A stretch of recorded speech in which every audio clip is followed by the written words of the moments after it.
الحمد لله والصلاة والسلام على رسول الله وعلى آله وأصحابه أجمعين. دوهم قسم لحن شو لحن خفي.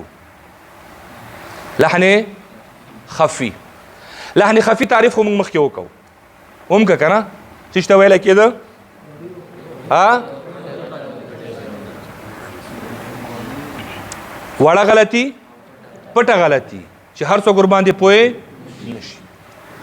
حکم يم خو له گزاره کوله څه شو مکروه هو خود درم ګرځان ساتل ضروری دي ځکه ضروری ته یو تلاوت کوي او رکوع مانځه کې سار مانځه کې وای دې ځای په کې لحنی خفي وکای نو ولته په کې پاتې شي شو ها مکروه مکروه مکروه مکروه کنه نو د ډیرو مکروهاتو جمع کول یو بل فساد رامنځته کوي تکرار د مکروهات هم خو ښه عمل نه ده کنه هغه نه به هم څه کوو ځان ساتو هغه بیا د علماو ته ګوره علماو ته هغه هم باید ټارګټ کړي چې هغه ته هم د لحن جلي غوندې توجه وکړي څوک چې امامت کوي څوک چې مونځ کوي او که عوام خلک ګزاره ورسره نه کوي نو خیر هغې به نو د علما به دا نه وایي چې موږ عجم یو ته خو علما یې ته خو رهنما یې تا پسې خلک اقتدا کوي تا پسې خلک مونځ کوي که نورو دپاره دا چې دی نو لازمي نه ده او امام دپاره خو دا لازمي ده که نه د امامتۍ په شرایطو کې هم یو خبره پکې ده چې اقرأ باید وي ښه قرات وایونکي باید وي فقه کتابونو کې هم دا ذکر شوي ده مونځ به څوک ورکوي څوک چې ښه قرآن وایي بیا وایي که ټول یو شانو بیا به چې ده نو زهد تقوا ته به کتل کېږي که زهد تقوا کې هم برابر نو بیا به سن ته به کتل کېږي دا ټول مسایل پکې شته خو اولنۍ خبره پکې شي ده د قرات ده په دې خبره ورسېدلې نو قرات دی چې صحیح وکړه وړوکی وي نو هغه د امامت غټ حقدار همغه ده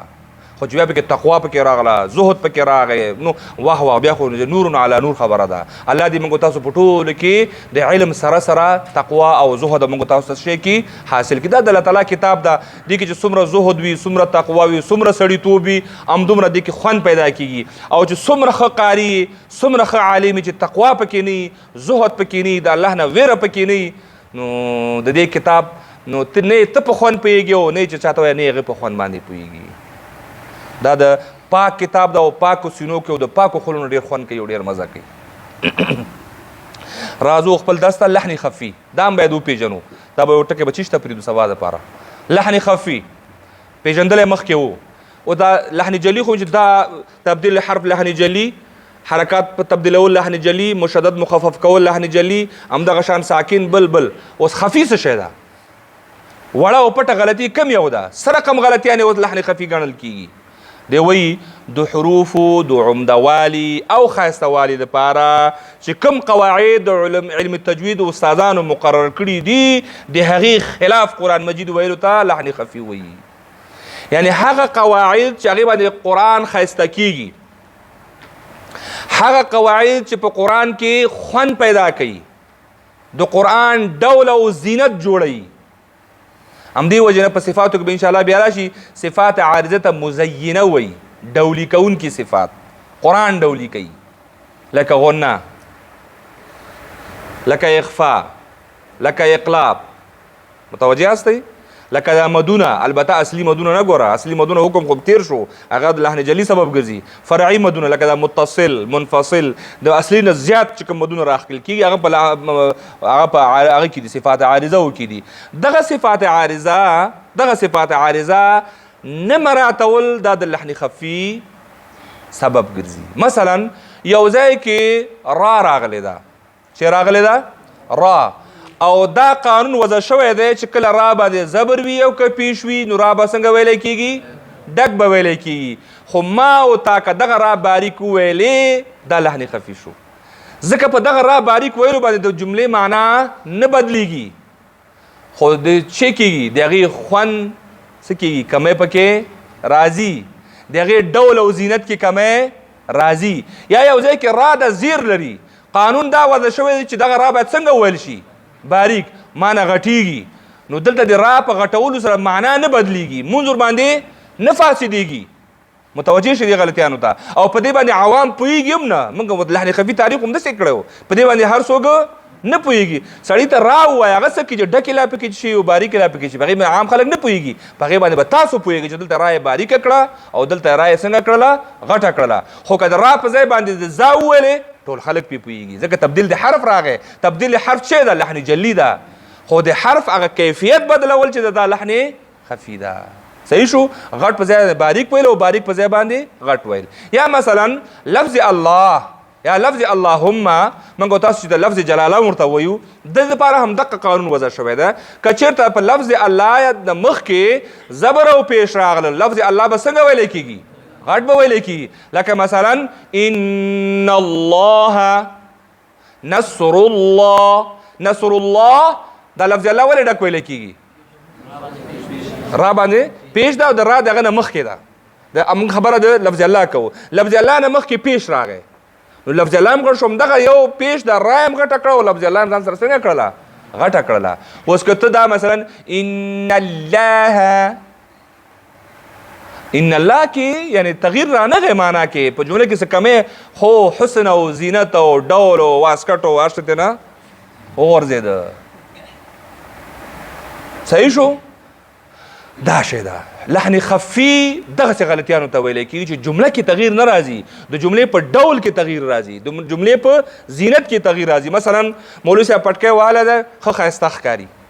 صحیح شو خو دا پټکی کې تنره کې مولوي صاحب کې تغییر نه راځي خو د مولوي صاحب په ډول کې تغییر ضرور راځي متوجه یاستئ یو څوک خوله په سرۍ خولې سره ښایسته ښکاري واسکټ اغوندي ښایسته ښکاري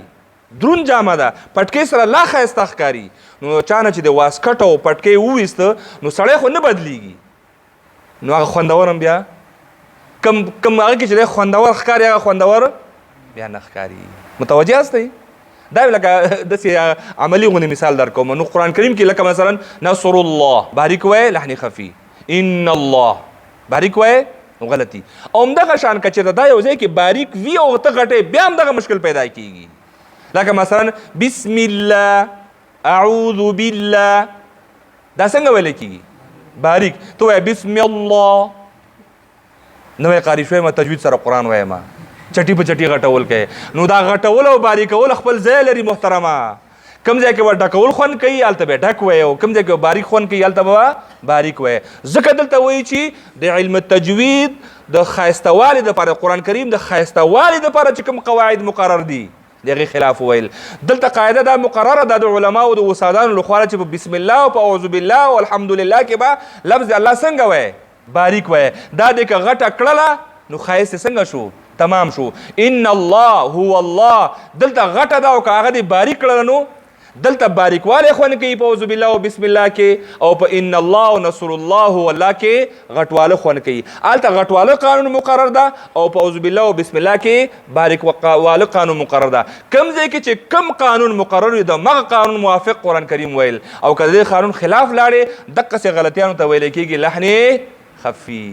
په دې باندې معنا نه بدلیږي حکم یې څه ده مکروه ده خو ګورې دا وایي چې دا ځان ته اوس کار دا مکروه دې سره به ګزاره کوو تاسو دپاره مکروه نه ده تاسو دپاره مکروه خو البته دا زما شخصي فتوا ده ګورې تاسو قره هستئ تاسو آینده خلکو ته مخې ته کینې تاسو که اوس نه په دې موږ او تاسو په عزیمت باندې عمل کوو یو رخصت وي او یو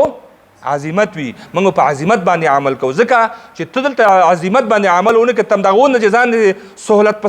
پسند جوړ کړه که نه که ته خو زده کړه که یو ځای کې درنه پاتې شو بیا پروا نه کوي خیر دی خو که دې نه اوس نه د عادت جوړ کړي همداسې د عادت جوړېږي صحیح شو سبق کې چې غلطي اصلاح نه شوه په سبقي کې نه اصلاح کېږي سبقي کې چې اصلاح نه شوه منزل کې بیا نه اصلاح کېږي که منزل نه پاتې شوه بیا په تجوید کې خو بیخي نه اصلاح کېږي دا اول قدم چې اخلي پوخ قدم به اخلی صحیح شو نو دا زموږ او ستاسو د نن ورځې درس د لحن معرفي وه بیا د لحن پیژندل و د لحن جلی او خفي د لحن جلی تعریف و لحن جلی ویلی کېږي غټه او ښکاره غلطي ته چې په هغې باندې هر څوک پوهېږي حکم حرام ده ځکه حرام ده چې په ډېر وخت کې معنا بدلیږي او چې معنا بدله شو لمونځ هم ورته څه کېږي فاسدېږي او اقسامه لري تبدیل د حرف لحن جلی تبدیل د حرف ده تبدیل د حرکاتو ده مخفف مشدد کول دي مشدد مخفف کول دي ساکن متحرک کول دي متحرک ساکن کول دي او همدغه شان چې دی نو غیر مده کول دي او مده چې دی نو غیر مده کول دي صحیح شو دا و اقسام د لحن جلی شو او ورسره بیا لحن خفي څه شی ده؟ لحن خفي بیا د حروفو د عمدهوالي او د ښایسته والي دپاره چې کوم قوانین وضع شوي دي د هغې خلاف قرآن مجید ویل. لکه یو ځای کې را راغلی ده ډک ویلی کېږي او تا نه باریکه کېږي، یا یو ځای کې را راغلی باریکه ویلی کېږي او تا نه هغه څه کېږي غټېږي، دا لحن خفي ده. یو ځای کې اعوذ بالله او بسم الله راغلی باید باریک وویل شي، لکه اعوذ بالله بسم الله قل اللهم، باید باریک وویل شي. که تا غټ کړل نو لحن خفي شوه. یو ځای کې اعوذ بالله او بسم الله او لفظ الله ډک ویل کېږي، لکه مثلا هو الله ان الله الله اکبر، صحیح شو؟ دا باید ډک وویل شي او تا نه باریکه کېږي، نو دا لحن خفي شو. دقه سان واړه غلطیانو ته لحن خفي چې حکم مکروه ده، خو د هغې نه هم ځان ساتل ضروري دي. وصلى الله تعالى على خير خلقه محمد وعلى آله وأصحابه أجمعين برحمتك يا أرحم الراحمين.